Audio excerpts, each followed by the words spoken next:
이승과 저승 사이 중음신의 49일. 사람이 죽으면 그 영혼은 곧바로 저승으로 갈까요? 불교에서는 죽음 직후부터 다음 생을 받기까지의 49일을 이승도 저승도 아닌 중음의 시간이라 말합니다. 자신이 죽은 줄도 모른 채 구천을 헤매며 생전에 지은 업보가 빚어낸 환영에 시달리는 영혼. 두려움 속에 홀로 떠는 그에게 마지막 빛이 되어주는 것은 바로 남은 가족의 간절한 기도입니다. 오늘은 갑작스레 세상을 떠난 한 사내의 49일간 저승 여행기를 들려드립니다. 갑작스러운 죽음, 내 몸을 내려다보다. 서산 너머로 해가 뉘엿뉘엿 넘어가며 온 세상을 붉게 물들이고 있던 늦가을의 저녁 무렵이었다. 평생을 등짐장수로 살아오며 조선 팔도의 장터를 제집 문턱 달듯이 드나들었던 58배 소금 장수 김서방은 그날따라 유난히 발걸음이 무거웠다. 지게에 짊어진 소금 가마니가 오늘따라 천근만근으로 느껴졌고 이마에서는 쉴 새 없이 차가운 식은땀이 흘러내려 눈앞을 가렸다. 장터에서 집으로 향하는 구불구불한 산길을 오르는데 갑자기 숨이 턱 끝까지 차오르며 가슴 한가운데를 날카로운 송곳으로 푹푹 쑤시는 듯한 끔찍한 통증이 덮쳐왔다. 평소에도 가슴이 답답하고 결리는 증상이 있긴 했지만 지금 이 고통은 여태껏 겪어본 적 없는 종류의 것이었다. 입을 쩍 벌리고 숨을 들이마시려 했지만 마치 목구멍에 커다란 돌덩이가 꽉 막힌 것처럼 단 한 줌의 공기도 폐부로 들어오지 않았다. 아니, 내 몸이 대체 왜 이러지? 칠흑 같은 어둠이 몰려오는구나. 저 고개만 넘으면 우리 집인데. 우리 마누라가 아궁이에 불을 지피고 보글보글 끓여놓은 구수한 된장찌개 냄새가 코끝에 맴도는 듯한데. 손가락 하나 까딱할 힘조차 남지 않은 그는 지게 작대기를 짚고 버텨보려 했지만 육중한 소금 가마니의 무게를 이기지 못하고 털썩 둔탁한 소리와 함께 차가운 흙바닥에 고꾸라지고 말았다. 입에서 컥 하는 거친 숨이 한번 터져 나오더니 사방을 가득 채우던 산새 소리와 바람 소리가 순식간에 차단되며 세상은 깊고 기괴한 정적 속으로 빠져들었다. 얼마나 깊은 잠에 빠져 있었던 것일까. 김서방은 문득 눈을 번쩍 떴다. 온몸을 짓누르던 끔찍한 가슴의 통증도 평생 그의 어깨를 파고들었던 소금치개의 뻐근한 무게감도 온데간데 없이 사라져 있었다. 오히려 몸이 솜털이나 깃털처럼 한없이 가벼웠다. 그는 가뿐하게 자리에서 일어나 주위를 둘러보았다. 날은 이미 완전히 저물어 어둑어둑해져 있었다. 아이고, 내가 길바닥에서 엎어진 채로 깜빡 잠이 들었나 보네. 쯧쯧, 마누라가 눈 빠지게 기다릴 텐데 서둘러 가야겠구먼. 그는 옷에 묻은 흙먼지를 탁탁 털어내려다 말고 흠칫 놀라 제자리에 우뚝 멈춰 섰다. 발밑에 누군가 쓰러져 있는 것이 보였기 때문이다. 땅바닥에 얼굴을 처박고 있는 사내. 소금 가마니에 깔린 채 미동도 하지 않는 낡은 무명 바지 저고리의 사내. 창백하게 굳어버린 얼굴과 초점을 잃은 채 반쯤 열려있는 두 눈. 믿을 수 없게도 그 쓰러진 사내는 바로 김서방 자기 자신이었다. 이게 무슨 해괴망측한 조화냐? 내가 왜 저기 널브러져 누워있어? 여보게, 당장 눈을 뜨고 일어나 보게. 이게 나잖아. 내가 왜 저깟 흙바닥에 처박혀 있느냐고. 김서방은 사시나무 떨듯 온몸을 떨며 쓰러진 자신의 몸을 미친 듯이 흔들어 깨우려 했다. 하지만 그의 손은 마치 연기나 안개를 움켜쥐는 것처럼 허무하게 허공을 가를 뿐 자신의 육신의 터럭만큼도 닿지 않았다. 아무리 목청이 찢어져라 고함을 쳐도 그의 목소리는 메아리조차 남기지 못한 채 허공으로 흩어졌다. 그때 횃불을 든 마을 사람들이 웅성거리며 고갯길을 올라오는 모습이 보였다. 아이고, 이를 어찌. 소금장수 김서방이 죽었네. 숨이 멎었어. 빨리 김서방네 댁에 뛰어가서 이 참담한 소식을 알려야겠어. 쯧쯧, 아침에 멀쩡히 웃으며 장에 가던 사람이 불쌍하게도 객사를 했구먼. 사람들은 차갑게 식어버린 그의 시신을 안타깝게 바라보며 혀를 찼다. 김서방은 그들 사이를 파고들며 펄쩍펄쩍 뛰었다. 나 안 죽었어. 다들 눈이 멀었어? 내가 여기 이렇게 버젓이 두 발로 서 있잖소. 최참판댁 돌쇠야, 내 말이 정녕 안 들리느냐? 주막집 털보 아재, 나 여기 살아있다고. 하지만 그 누구의 시선도 김서방의 영혼을 향하지 않았다. 사람들은 그의 뻣뻣한 시신을 수습하여 가만히에 뉘었다. 잠시 후 청천벽력 같은 소식을 듣고 집신도신지 못한 채 맨발로 달려온 아내와 훌쩍 자란 아들딸이 시신을 부여잡고 처절하게 통곡하기 시작했다. 아이고 여보. 이러고 허망하게 가면 우리 모자는 어찌 살라고. 제발 눈 좀 떠보소, 예? 평생 지게나 지고 고생만 하더니 어찌 이리 매정하게 가시오. 아버님, 아버님, 눈 좀 떠보십시오, 아버님. 가족들의 피 맺힌 절규에 김서방의 가슴은 갈기갈기 찢어지는 듯 했다. 그는 바닥에 주저앉아 아내를 부둥켜 안으려 애썼다. 여보, 얘들아, 울지 마라. 제발 울지 마. 내가 여기 이렇게 펄펄 살아서 너희를 보고 있다니까. 내 목소리가 들리지 않는 것이냐. 영호는 허공을 맴돌며 피눈물을 흘리며 절규했다. 손을 뻗어 아내의 눈물을 닦아주려 했지만 그의 손끝은 아내의 뺨을 서늘한 바람처럼 통과해버렸다. 생과 사의 경계가 무참히 무너져 내린 순간 김서방은 이승도 저승도 아닌 기묘한 공간에 갇힌 중음신이 되어버린 자신의 서글픈 처지를 아직 온전히 깨닫지 못하고 있었다. 이 검은 도포의 사자들, 험난한 명부의 길. 애끓는 통곡 소리가 진동하는 슬픔에 잠긴 초상집의 밤은 무겁게 깊어만 갔다. 안방 한가운데에는 급하게 차려진 병풍이 둘러쳐졌고 코를 찌르는 독한 향냄새가 집안을 가득 채웠다. 조문객들이 하나둘 다녀가고 밤이 이슥해질 무렵 마당 한구석에 넛을 잃고 서 있던 김서방의 영혼은 여전히 자신이 죽었다는 명백한 사실을 받아들이지 못하고 있었다. 그는 그저 방 안을 서성이는 가족들의 지친 뒷모습과 자신의 이름이 적힌 하얀 지방만을 공허하고 망연한 눈빛으로 바라보고 있을 뿐이었다. 그때였다. 고요하던 마당의 공기가 갑자기 얼음장처럼 차갑게 얼어붙기 시작했다. 제사상 위에서 가물거리던 촛불이 맹렬하게 흔들리더니 이내 스르르 꺼져버렸고 열려있던 낡은 살인문 밖으로 짙고 축축한 안개가 뱀처럼 밀려들어왔다. 그리고 그 기괴한 안개 속에서 두 개의 거대하고 검은 그림자가 발소리조차 내지 않고 마당으로 미끄러지듯 걸어 들어왔다. 칠흑같이 검은 도포자락을 땅바닥에 끌며 머리에는 끝을 알 수 없이 높다란 갓을 쓴 두 사내. 핏기 하나 없이 창백하게 밀랍처럼 굳은 얼굴에 사람의 것이라 볼 수 없는 서늘하고 매서운 눈빛을 한 그들은 바로 이승의 수명이 다한 망자를 거두러온 무시무시한 저승사자였다. 이승의 이름 김명조. 나이 58.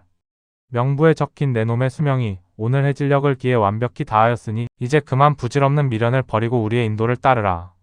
마치 쇠창살을 박박 긁는 듯한 기분 나쁘고 소름 끼치는 목소리가 김서방의 귓가를 파고들었다. 김서방은 겁에 질려 뒷걸음질을 치며 바들바들 떨었다.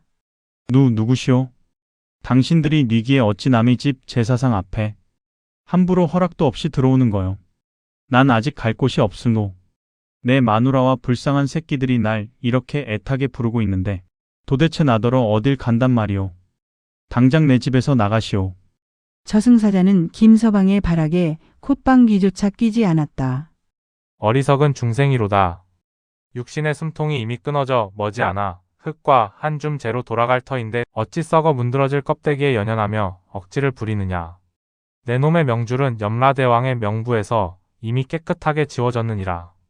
지체할 시간이 없으니 어서 포승줄을 받으라. 저승사자 중 한 명이 품속에서 시벌건 밧줄을 꺼내어 허공으로 휙 던졌다. 마치 살아 숨쉬는 붉은 독사처럼 날아온 포승줄은 김서방의 목과 두 팔을 옴짝달싹 못하게 단단히 올감했다. 영혼의 상태임에도 불구하고 그 밧줄이 조여오는 감각은 뼈가 부서질 듯 고통스러웠다. 아이고 놔주시오. 내 발로 걸어갈 테니 제발 이 줄만은 풀어주시오. 우리 막내 아들 놈이 내년 봄에 장가를 가는데 그놈 홀레복 입는 것만 멀리서 지켜보고 가게 해주시오. 제발 한 번만, 딱 한 번만 불쌍한 놈 살려주시오. 아무리 애원하고 땅바닥을 구르며 발버둥을 쳐도 아무런 소용이 없었다. 사자들은 냉혹하고 무자비하게 그를 이끌고 대문 밖으로 나섰다. 사자들에게 이끌려 한 걸음 내디딜 때마다 이승에 익숙했던 풍경은 기괴하게 일그러지며 아득히 멀어져 갔다. 푸르스름하던 밤하늘은 어느새 끔찍한 핏빛으로 물들었고 땅에서는 시벌건 유황 안개가 매캐하게 피어올랐다. 이승과 저승을 가르는 멀고 험난한 고난의 길, 명부로 향하는 지옥 같은 여정이 본격적으로 시작된 것이다. 사방에서 형체를 알 수 없는 망자들의 끔찍한 비명과 통곡 소리가 메아리쳐 들려왔다. 발을 내디딜 때마다 날카로운 가시덤불이 영혼의 살갗을 무참히 찢어발겼고 갈라진 땅의 틈새로는 살을 예는 듯한 차가운 칼바람과 뜨거운 불길이 번갈아 솟구쳤다. 김서방은 극심한 고통에 입에 거품을 물며 몸부림쳤지만 사자들의 발걸음은 털끝만큼의 자비도 없이 거침이 없었다. 이 고통스러운 길이 끝나는 곳엔 도대체 무엇이 기다리고 있을까? 정녕 나는 이대로 내 사랑하는 처자식의 품으로 영영 돌아가지 못하는 것인가? 가슴속에 뒤늦은 후회와 뼈저린 두려움이 물밀듯이 밀려왔다. 살아서 무심코 지었던 죄업들이 주마등처럼 스쳐 지나갔다. 남을 속여 팔았던 소금의 눅눅한 무게, 고단하다는 핑계로 평생 고생만 한 아내에게 무심코 던졌던 모진 말들. 명부의 길은 그저 걸어가는 것만으로도 영혼을 갈기갈기 찢어놓는 듯한 참혹한 고통과 속죄의 연속이었다. 생전의 거울 업경대 염라대왕 앞에서의 심판. 육신이 찢겨나가는 듯한 끝을 알 수 없는 험난한 명부의 길을 얼마나 걸었을까. 마침내 잿빛 구름이 걷히며 거대한 무쇠로 만들어진 성문이 귀를 찢는 굉음을 내며 열렸다. 문 너머로는 시퍼런 불꽃이 맹렬하게 타오르는 거대한 전각이 자리하고 있었고 그 안에는 짐승의 탈을 쓴 수많은 옥졸들이 날카로운 창과 칼을 번쩍이며 위협적으로 도열해 있었다. 그 살벌한 전각의 한가운데 하늘을 찌르듯이 아득하게 높은 용상 위에는 감히 쳐다보는 것조차 불가능할 정도로 압도적인 위엄을 뿜어내는 거구의 사내가 앉아 있었다. 활활 타오르는 불꽃처럼 붉은 수염과 만물을 꿰뚫어보는 형형한 눈빛을 한 저승의 절대적인 통치자 염라대왕이었다. 이승에서 온 망자 김명조는 당장 고개를 들라. 대전에 쩌렁쩌렁 울려 퍼지는 뇌성병력 같은 목소리에 김서방은 바닥에 납작하게 바짝 엎드린 채 사시나무 떨듯 오들오들 떨었다. 숨소리조차 제대로 내지 못하는 그를 향해 염라대왕의 두 번째 불호령이 떨어졌다. 판관들은 이자가 이승에서 살아온 모든 일생을 당장 업경대에 비추어 명명백백히 밝혀내라. 추상 같은 호령이 떨어지자마자 대전 한 구석에 자리 잡고 있던 거대한 청동 거울 앞에 휘장이 스르르 거쳤다.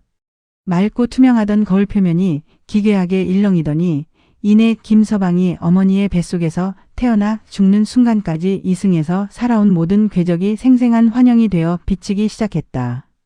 거울 속에는 전고혈기 왕성하던 시절의 김서방이 있었다. 가난에 찌들어 줄인 배를 움켜쥐고 남의 집 밭에 몰래 들어가 참외와 수박을 서리하며 낄낄거리던 철없는 모습, 그리고 장터에서 소금을 팔 때 짐짓, 딴청을 피우며 저울 눈을 교묘하게 속이거나 소금에 물을 섞어 부당한 이득을 취하며 교활하게 웃던 모습이 틱을 하나 숨김없이 고스란히 드러났다. 아이고 대왕마마, 억울하옵니다. 저것은 제 처자식을 굶기지 않고 먹여 살리려다 보니 어쩔 수 없이 지은 아주 작고 사소한 죄업이옵니다. 제가 사람을 죽이거나 큰 도둑질을 한 것은 아니지 않사옵니까? 제발 통촉하여 주시옵소서. 변명을 늘어놓는 김서방을 향해 염라대왕은 코웃음을 치며 붉은 수염을 거칠게 쓸어내렸다. 내 이놈. 입이 10개라도 할 말이 없을 터인데 어디서 얄팍한 새치열을 놀리느냐. 남의 눈을 속여 부당하게 취한 재물로 내 배를 불린 것이 어찌 작은 죄란 말이냐. 내 놈의 그 알량한 탐욕 때문에 손해를 보고 피눈물을 흘린 가난한 이웃들의 한탄 소리가 내 귀에는 정녕 들리지 않는단 말이냐.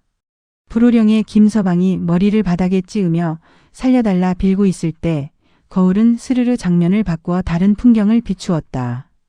폭우가 억수같이 쏟아지던 어느 가을밤, 길가에 쓰러져 덜덜 떨며 앓고 있던 이름 모를 노숙자에게 자신이 입고 있던 유일한 비옷을 선뜻 벗어 덮어주던 모습.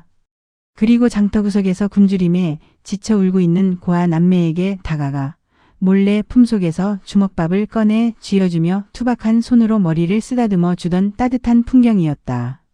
그 모습을 지켜보던 염라대왕의 무섭게 굳어있던 표정이 아주 미세하게 누그러졌다. 염라대왕 옆에 서 있던 판관이 두꺼운 명부 장부를 훌훌 넘기며 조심스럽게 아뢰었다. 대왕마마, 이 망자는 생전의 재물을 맹목적으로 탐하여 소소한 악행과 거짓을 저질렀으나 그 천성 자체가 완전히 썩어 빠지거나 악하지 아니하여 가난한 자들을 몰래 돕고 베푼 선행 또한 적지 않사옵니다. 염라대왕은 무거운 턱을 쓰다듬으며 대전에 무거운 침묵을 내렸다. 그 숨막히는 침묵의 시간 동안 심판을 기다리는 김서방의 영혼은 뜨거운 불에 타들어가는 듯한 극도의 공포를 느꼈다. 이승에서 지은 죄가 결코 가볍지 않아 당장 지옥불에 던져도 무방하나 타인을 향해 내어준 선행의 마음 또한 거짓이 아니니 쉽게 지워질 수 없는 법. 내 당장 너를 칼산 지옥이나 끓는 솥에 던지지는 않겠다. 허나 내 놈은 죄와 덕이 뒤섞여 있어 아직 저승의 문을 온전히 통과할 자격을 갖추지 못하였다. 앞으로 49일간 이승과 저승의 경계를 맴도는 중음신의 신분으로 내가 지은 업보의 무게를 온몸으로 처절하게 느끼며 밖에서 심판의 결과를 더 기다리도록 하라. 염라대왕이 커다란 쇠망치를 쾅하고 내리치는 소리와 함께 바닥에 엎드려 있던 김서방의 몸은 엄청난 폭풍에 휩쓸린 깃털처럼 허공으로 까마득히 솟구쳤다. 어둡고 무시무시했던 명부의 전각이 순식간에 시야에서 멀어지더니 그는 다시 앞을 분간할 수 없는 짙고 축축한 안개 속으로 강하게 튕겨나가고 말았다. 하중음신의 방황, 이승을 떠도는 헛된 미련. 염라대왕의 유해 판결을 받고 저승의 문턱에서 쫓겨난 김서방은 어지러운 현기증과 함께 다시 이승의 풍경 속으로 곤두박질 치듯 떨어졌다. 하지만 그가 마주한 세상은 살아생전 두 눈으로 보던 그 세상과는 완전히 달랐다. 만물의 색깔은 온통 생기를 잃은 탁한 잿빛으로 기괴하게 퇴색되어 있었고 발은 흙바닥에 닿지 않은 채 허공을 한 뼘쯤 둥둥 떠다니고 있었다. 이승도 저승도 아닌 경계의 공간에 갇혀 떠도는 영가, 완벽한 중음신의 상태가 되어버린 것이다. 방향 감각을 상실한 그는 본능적으로 자신이 평생을 바쳐 일구었던 초가집으로 허겁지겁 향했다. 저승에서 돌아온 지 벌써 며칠이나 지났을까. 집 마당에는 주인을 잃은 지게가 덩그러니 놓여 있었고 낙엽이 스산하게 뒹굴고 있었다. 닫힌 방문을 투과하여 방 안으로 들어가 보니 아내와 장성한 아들딸이 뼈만 남은 수척해진 얼굴로 말없이 초라한 밥상을 마주하고 앉아 있었다. 여보, 나 왔소. 염라대왕이 나를 쫓아내서 내가 다시 돌아왔어. 애들아, 애비가 여기 왔다. 김서방은 왈칵 눈물을 쏟으며 달려들어 방바닥에 앉아있는 아내를 와락 끌어안으려 했다. 하지만 그의 영혼의 몸은 마치 흩어지는 굴뚝의 연기처럼 아내의 몸을 허무하게 통과해버렸다. 방 안에는 묘한 한기가 맴돌았고 아내는 문득 서늘한 바람을 느낀 듯 몸을 파르르 떨며 저고리 옷깃을 여밀 뿐 남편의 존재를 전혀 눈치채지 못했다. 애미야, 찌개가 다 식어서 뻣뻣해졌다. 어서 한술 뜨잡고나 산 사람은 살아야지. 어머님, 밥숟갈을 들면 돌아가신 아범 생각이 나서 영 밥이 목구멍으로 넘어가질 않습니다. 아범이 어찌 그리 허망하게 가셨단 말입니까? 가족들의 애통하고 슬픈 목소리를 곁에서 듣고 있던 김서방은 가슴을 주먹으로 퍽퍽 치며 소리 없이 오열했다. 내 손이 닿질 않아. 내 애타는 목소리도 전혀 들리지 않고. 이렇게 바로 코앞에 앉아 있는데 왜 나를 보지 못하는 거냐. 차라리 지옥불에 떨어지는 것이 이보다 덜 고통스럽겠구나. 그는 며칠 밤낮을 쉬지 않고 집안을 맴돌며 가족들에게 자신이 아직 곁에 머물고 있다는 존재를 알리려 미친 듯이 애를 썼다. 밥그릇을 엎어보려 발길질을 하고 방을 밝히는 촛불을 꺼보려 입으로 거세게 바람을 불어보았다. 하지만 영혼의 몸뚱이에는 이승의 물건을 움직일 수 있는 물리적인 힘이 터럭만큼도 존재하지 않았다. 배가 고프지도 피곤하지도 잠이 오지도 않는 텅 빈 공허함만이 그의 정신을 갉아먹으며 괴롭혔다. 시간이 지날수록 생전에 끈질기게 집착하고 애착을 가졌던 모든 것들이 오히려 그를 미치게 만들었다. 툇마루 및 땅속에 몰래 파묻어 숨겨두었던 엽전 꾸러미가 생각나 미친 듯이 흙을 파보려 했지만 그의 손가락은 흙먼지를 잡지 못한 채 허무하게 바닥을 뚫고 빠져나갔다. 자신이 평생 피땀 흘려 지은 집안의 기둥 하나, 문고리 하나, 구석구석을 어루만져도 돌아오는 것은 서늘하고 텅 빈 허공의 감각뿐이었다. 다 부질없는 짓이었구나. 평생을 허리 한 번 못 펴고 모은 재물도 내 목숨보다 아끼던 내 피부치도 이제는 내 것이 아니야. 나는 도대체 이 구천에서 언제까지 헤매며 어디로 가야 한단 말이냐.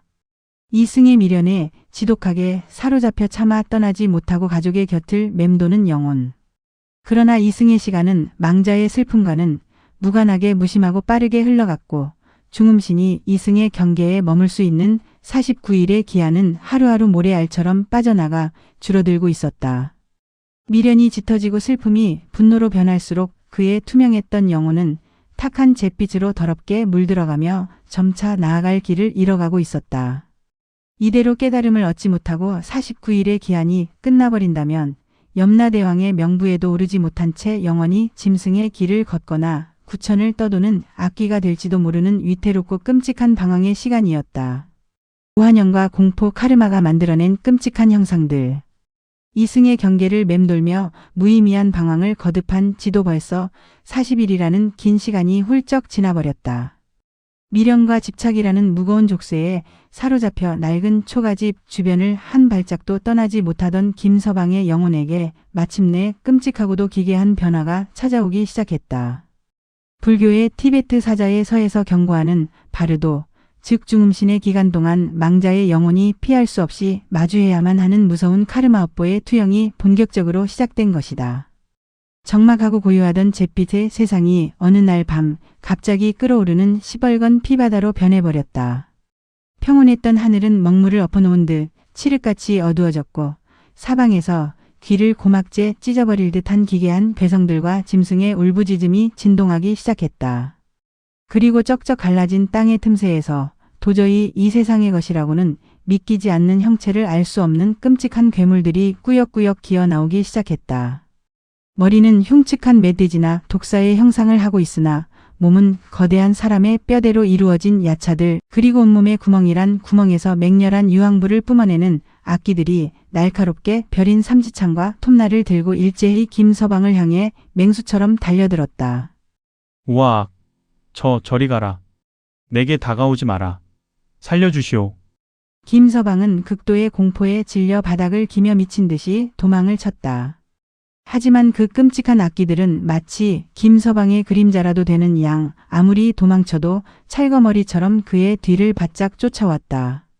이 괴물들이 도대체 무엇란 말이냐. 내가 이승에서 남을 좀 속이고 모진 말을 뱉었다 한들 어찌 나를 이리 잔혹하게 찢어 죽이려 드는 것이냐. 제발 살려다오.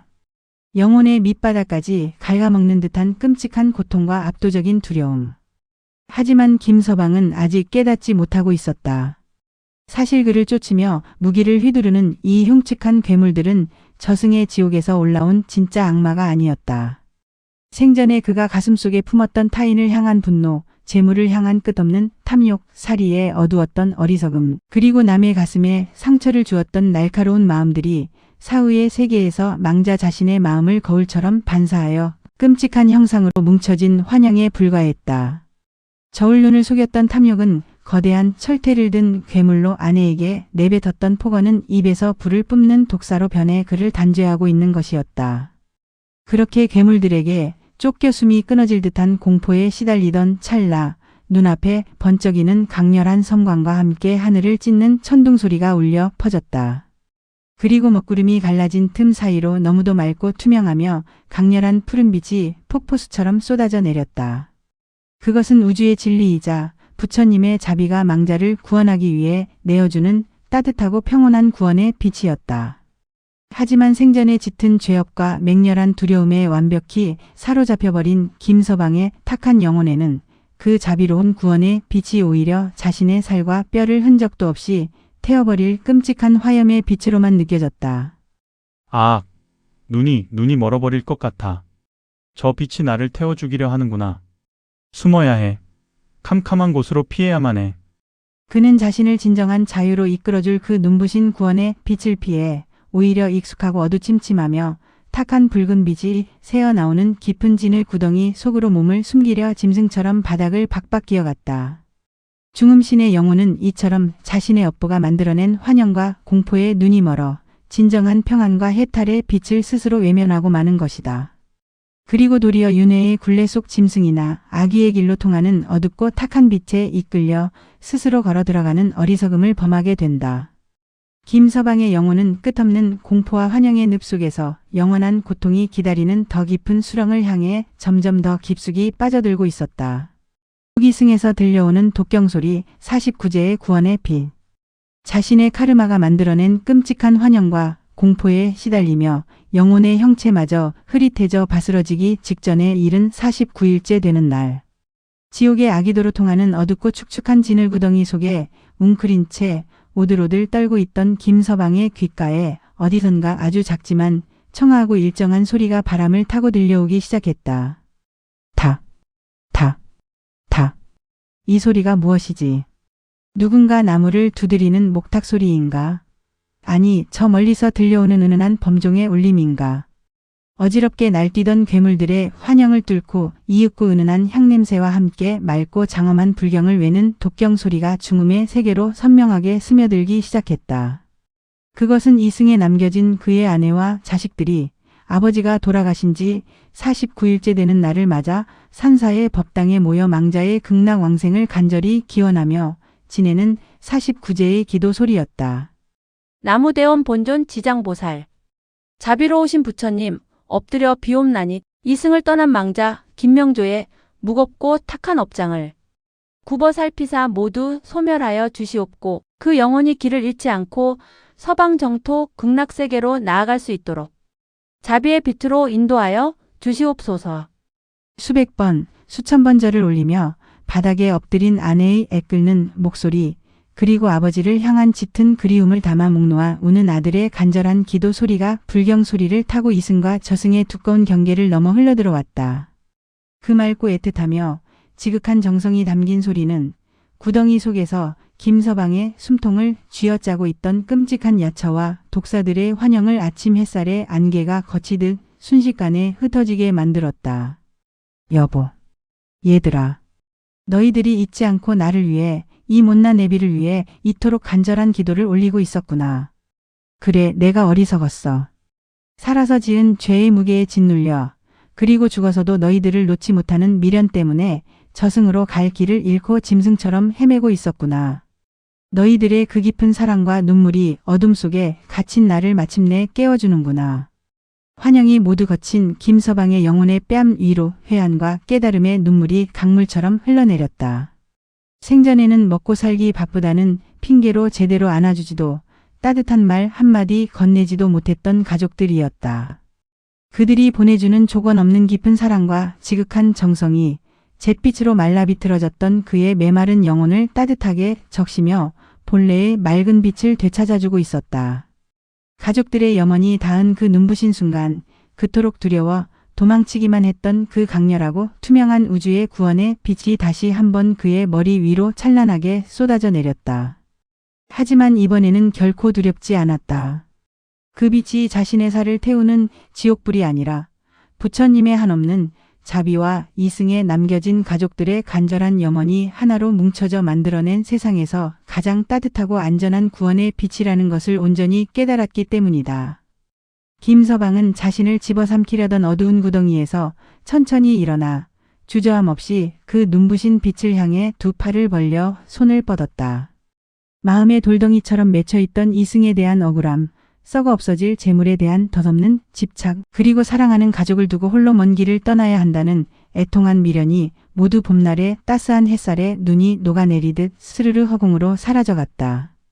가족의 기도가 이승의 지독한 끈을 스스로 놓아버릴 수 있는 진정한 용기를 그에게 선물한 것이다. 연꽃을 타고 새로운 생을 향한 평안한 이별. 마침내 길고도 험난했던 49일간의 중음 기간이 완벽하게 끝이 나는 순간 핏빛으로 물들어 있던 바르도의 끔찍한 하늘이 거짓말처럼 투명한 에메랄드 빛으로 맑게 개이고 하늘 저 높은 곳에서 마음을 평온하게 어루만지는 아름답고 신비로운 천상의 음악이 바람을 타고 은은하게 울려 퍼지기 시작했다. 이윽고 눈이 부시도록 찬란한 빛을 내뿜으며 세간의 모든 번뇌를 씻어내릴 듯한 맑은 향기를 머금은 거대한 황금빛 연꽃 한 송이가 허공에서 유유히 회전하며 김서방의 발밑으로 부드럽게 내려앉았다. 김서방이 떨리는 발걸음으로 그 신성한 연꽃 위에 한 걸음 올라타는 순간 놀라운 기적이 일어났다.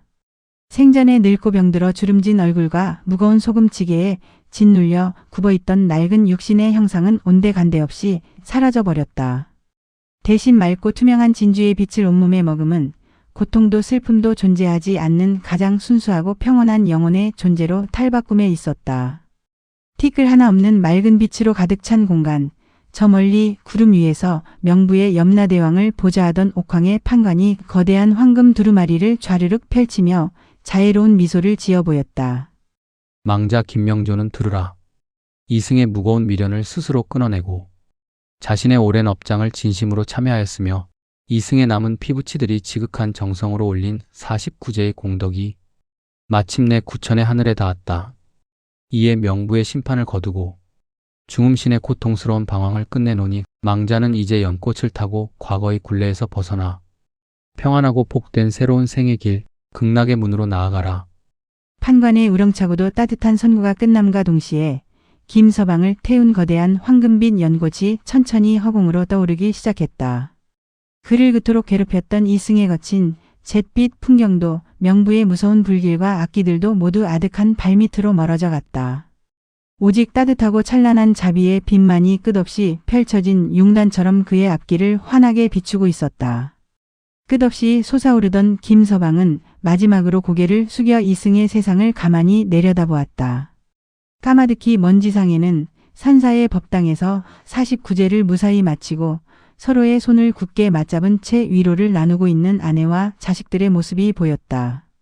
가족들의 얼굴에는 더 이상의 슬픔과 통곡 대신 아버지를 좋은 곳으로 보내드렸다는 편안함과 옅은 미소가 번져 있었다. 김서방은 멀어지는 이승과 가족들을 향해 가장 부드럽고 환한 웃음을 지으며 손을 흔들었다. 더 이상의 눈물이나 아쉬움 어린 후에는 단 한 줌도 남아있지 않았다. 죽음이란 모든 것의 영원하고 허무한 끝이 아니라 낡고 헐어버린 인연의 옷을 벗고 새로운 우주의 옷을 갈아입기 위해 건너는 고요하고 성스러운 강이라는 사실을 이제는 온몸으로 깨달았기 때문이었다. 가족들이 켜준 기도의 불빛이 어두운 바다의 등대처럼 그의 길을 영원히 안내해주는 가운데 연꽃에 올라탄 김서방의 영혼은 평화롭고 찬란한 빛의 세계 한가운데로 부드럽게 스며들며 완전히 자취를 감추었다. 49일간 눈물겹게 이어졌던 험난하고도 신비로웠던 이승과 저승 사이의 치열한 여정은 그렇게 이승과 저승을 잇는 끈끈한 가족의 승리와 가장 아름답고도 충만한 이별로 완벽한 막을 내렸다. 죽음 이후의 49일 어떻게 들으셨나요? 불교에서는 사람이 죽은 뒤 이승을 맴도는 중음신의 기간 동안 남은 가족들이 올려주는 49제의 기도가 망자를 좋은 길로 이끄는 가장 큰 등불이 된다고 말합니다. 어쩌면 사후세계의 끔찍한 환영을 이겨내는 힘은 결국 이승에 남겨진 이들이 보내주는 사랑과 염원일지도 모르겠습니다. 여러분의 마음속에도 언젠가 건너야 할 그 강을 비춰줄 따뜻한 불빛 하나가 켜졌기를 바라며 오늘 염라야담 여기서 마칩니다. 다음 시간에도 흥미롭고 깊이 있는 이야기로 찾아오겠습니다. 구독과 좋아요 부탁드립니다.